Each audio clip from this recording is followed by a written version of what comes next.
સાહેબ, મોરબી નંદીગરની અંદર 9 જેટલા પશુઓના મોતનો મામલો સામે આવ્યો છે. શું આખી ઘટના છે?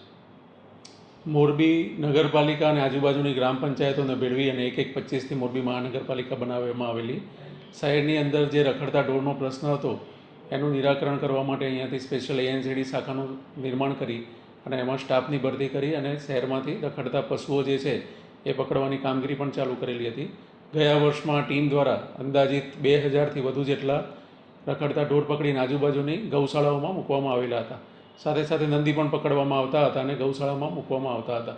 પરંતુ ગૌશાળામાં મુખ્યત્વે ગાયો રાખવામાં આવે છે અને નંદીને જે રખાવની કામગીરી છે એ શક્ય નહોતી, એટલે કોર્પોરેશન દ્વારા જે જૂનું નંદીઘર હતું એની અંદર એક ટેમ્પરરી વ્યવસ્થા કરી અને ત્યાં જે રખડતા નંદી છે એને પકડીને પૂરવાની કામગીરી છેલ્લા 2 મહિનાથી શરૂ કરવામાં આવેલી છે.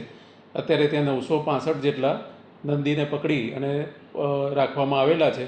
આ કામગીરી કોર્પોરેશન દ્વારા પશુબા એજ્યુકેશન અને ચેરિટેબલ ટ્રસ્ટને સોંપવામાં આવેલી છે. તેની તમામ જવાબદારી પણ એ ટ્રસ્ટની જ છે. આ જે બનાવ બનેલો છે એ અંગે હું ટ્રસ્ટના જે ટ્રસ્ટી હોય એમને બોલાવીને યોગ્ય કાર્યવાહી કરવા માટે સૂચના આપું છું.